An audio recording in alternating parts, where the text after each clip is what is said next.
Meus amigos, beleza? Então aqui, ó, tá aqui algo que está sendo novidade para muita gente. Então, antes de começar esse vídeo, quero falar sobre a máscara, a importância da máscara na utilização de manuseios do mel das nossas abelhas nativas, e também utilizo já há muito tempo para manusear as pimentas que eu colho aqui na roça dos cultivos orgânicos.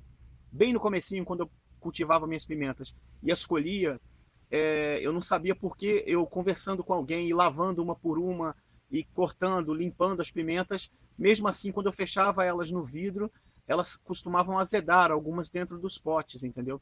Pensei que poderia ser a saliva de ficar conversando, ou estar simplesmente respirando ali, né? Naquela porção gigante, diante daquele monte de pimentas ali perto, né? Então eu comecei a utilizar máscara, né? Comecei a usar uma máscara como essa e parou de ter esse problema, não tive mais. Eu fiquei limpando elas e armazenando, e elas duram muito tempo, muitos e muitos meses ali dentro sem estragar, entenderam?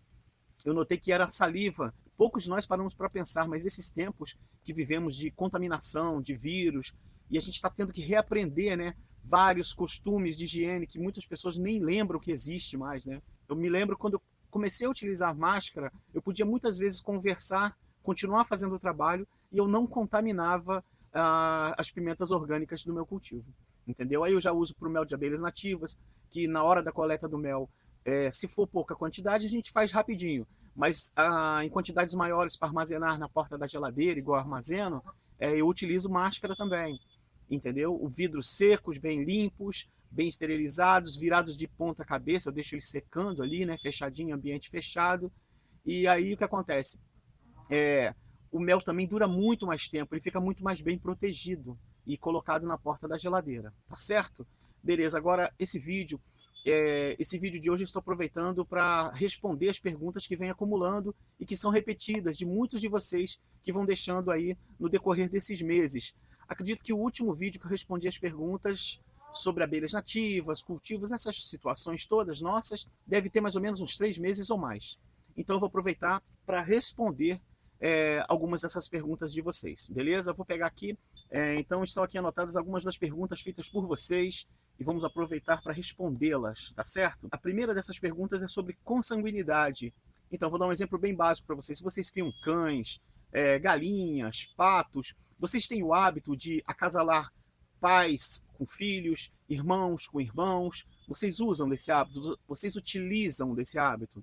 Normalmente não, né? Normalmente a gente busca sempre ou um galo de fora para uma galinha, patos de fora, vai sempre cruzando outros valores genéticos. Isso vai valorizando a genética dos que nós temos, eles vão ficando mais saudáveis, vão sendo mais resistentes a doenças. E então o que acontece? Nas abelhas nativas, eu priorizo da mesma forma. Eu procuro sempre trazer de fora nova genética. Eu adquiro uma caixa que veio de uma outra região, a abelha do mesmo bioma, de uma mesma altitude, mesmo clima, da mesma espécie, ela vive dentro daquela mesma região, ela não é uma abelha fora daqui, que tem que ser readaptada, de um local de temperatura mais baixa, porque, por exemplo, dentro de um bioma, né, por exemplo, Minas Gerais é gigante, há espécies de abelha que vão na divisa até com a Bahia ali, e há espécies de abelhas que vivem mais aqui na região sul, região sudeste. Então, assim, Minas é gigante, isso é só um exemplo que eu estou dando. Quando a gente fala abelhas do mesmo bioma,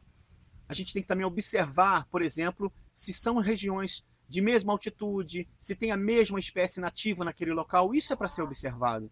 Um exemplo bem básico, a cidade que eu estou aqui na zona da Mata Mineira, ela está em torno de 740 metros acima do nível do mar, entenderam? E eu já tive que trazer abelhas do Rio de Janeiro, Jataí, por exemplo, que eu tinha que viajar de lá, precisava de resgate, ela estava muito pequenininha, sofrida, eu trouxe para aqui, melhorei ela e voltei ela para lá, porque ela precisava voltar para o clima dela de adaptação. Ela tem dificuldade de aturar o inverno daqui, mesmo sendo a mesma tetragonística angustula, a mesma jataí, entende? Só que assim, eu noto uma diferença. Outro exemplo, a cidade vizinha daqui, São Geraldo, uma cidade pertinho daqui. O tempo de ida daqui a São Geraldo de carro é em torno de uns 25, 30 minutos. Uns 30 minutos. E como desce muito a serra, lá é sempre muito mais quente que aqui. Ou seja, as abelhas jataís que vivem lá têm uma adaptação climática já diferente daqui. Então eu não tenho interesse de trazer abelha daqui, nem levar uma abelha daqui, jataí, por exemplo, que sobrevive numa temperatura até de inverno que chega a 3 graus, 2 graus, como a gente tem vivido aqui. As abelhas têm uma adaptação própria. Aí eu não preciso utilizar aquecedor, como algumas pessoas utilizam, não tem nada disso. A abelha daqui, a abelha local, essa abelha que a gente tem que valorizar, essa abelha que a gente tem que procurar preservar. E nós precisamos de florestas, matas nativas para essas abelhas. Além dos plantios que vamos fazer, é preciso que a gente tenha florestas. Algumas pessoas falam comigo, cara, eu comprei umas abelhas e tem flores para elas, tem uma floresta a uns 2 quilômetros daqui, 1,5 km. Elas podem ir até lá buscar esses alimentos? Meus amigos, algumas espécies sim, mas abelhas muito pequenas, de porte pequeno, que voam em torno de 1 quilômetro ou 800 metros de raio, elas vão sofrer muito, elas vão passar muita fome, elas vão viver um desespero constante e vão gastar muito mais o seu exoesqueleto, as suas asas, o seu trabalho externo. É muito cansativo, é muito desgastante. Então, quando você for adquirir a sua primeira colônia, primeiro, faça capturas, estude e faça capturas. Procure estudar. Comece por abelhas pequenas. Não priorize logo começar com uma bugia, como eu vejo muita gente começando com abelha bugia. Gente, é um erro, não façam isso. Não vale a pena. Agora, as abelhas precisam sair de suas casas e darem de encontro com as flores. Abelhas nasceram para flores, não é outra coisa. Você consegue imaginar a abelha sem visitar flores? Consegue? É muito difícil, não dá. Não faz sentido, porque elas vieram para polinizar, entendeu? A importância das abelhas é gigantesca para o trabalho de polinização. E quando forem adquirir suas colônias, primeiro, estude a espécie. Comece por abelhinhas como a jataís, depois você adquire uma mandaçaia, é o melhor caminho. Não tenha pressa, não adianta ter pressa, mas estude, procure boas leituras, procure grandes mestres. Há leituras fantásticas de grandes mestres da meliponicultura, que é só vocês pedirem que eu deixo os links aqui embaixo também. Tá beleza? Agora vamos continuar aqui as perguntas, tá? É isso. Sobre a consanguinidade, eu evito sempre de cruzar as mesmas abelhas. Por exemplo, eu não fico nunca com uma caixa só para ter que fazer a reprodução delas. Eu sempre busco uma de fora, eu sempre trago um disco de fora, eu compro, eu adquiro aquele disco e coloco nas minhas colônias para começar a fazer o processo de reprodução. Tá beleza? Como mudar uma caixa de lugar? Legal, olha só, mudar as caixas de lugar, por exemplo, você tem uma colônia em casa que já está vivendo aqui há tanto tempo, ela já está aqui há 2 anos que ela mora aqui nesse local. Você quer mudar ela 3, 4 metros ali para frente. Você pode gradativamente, por exemplo, a cada hora você pode avançar 20 centímetros, coloca uma plataforma, 20 centímetros em direção àquele local que ela vai. No final do dia ela vai dormir naquele último ponto que ela ficou. Você pode de hora em hora ir andando com ela no sentido daquele local final, entendeu? Isso é uma maneira simples para uma distância curta. Agora, uma distância, por exemplo, de 100 metros, 150 metros, que já aumenta mais o local fixo dela, você vai ter que levar essa colônia provavelmente para um local distante pelo menos 1,5 km, pelo menos 1,5 km. Eu já fiz mudança de abelhas aqui na prateleira que ficaram 12 dias fora. E quando elas voltaram para o local o local novo que eu escolhi para elas, elas ainda tinham memória do local antigo. As abelhas são seres incríveis. Muitas delas armazenam essa memória do local antigo. O que provavelmente aconteceu? Elas chegaram aqui depois de 12 dias fora, forragearam, elas reconheceram que voaram já naquela região e na hora de voltar, já instintivamente por uma memória muito bem armazenada delas, elas voltaram para o local antigo. O que eu tive que fazer? Voltar lá para lá de novo e deixei 20 dias fora. Sim, uma distância de 1,5 km, 20 dias fora, porque com 1 quilômetro as jataís voltaram. Boa parte delas, do local que eu tinha deixado primeiro, elas voltaram para esse local antigo ainda. Elas apareceram com 1 quilômetro. Incrível, né? Pequenininhas, mas com memórias fantásticas. Vamos em frente para uma próxima pergunta. Então, vamos mudar as caixas de lugar para uma distância maior. Vocês deixam elas distantes pelo menos, no mínimo, 15 dias fora, numa distância de 1,5 km pelo menos, para essas espécies, tá certo? Aí não vai ter problema, ela vai ficar lá, ela vai voar. Certifique-se que esses dias que estarão lá serão dias também de sol, porque elas irão forragear, elas terão que voar bastante lá e adquirir uma memória daquele novo local, para depois vir para aqui e se readaptarem para o local definitivo dentro do seu meliponário. Legal?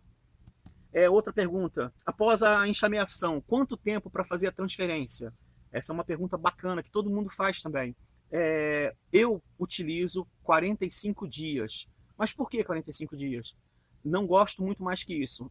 Ou seja, Eu chego num local onde eu instalei a isca e vejo que ela está ali, e já deve ter mais ou menos uma semana que enxameou, né, que a PET foi ocupada, né, e pela data do dia que eu coloquei a isca instalada, beleza, aí eu faço essas anotações e conto 45 dias a partir desse dia, entendeu? Provavelmente ela vai chegar com 50, 55, mas eu gosto de fazer a transferência nesse período antes de 60 dias.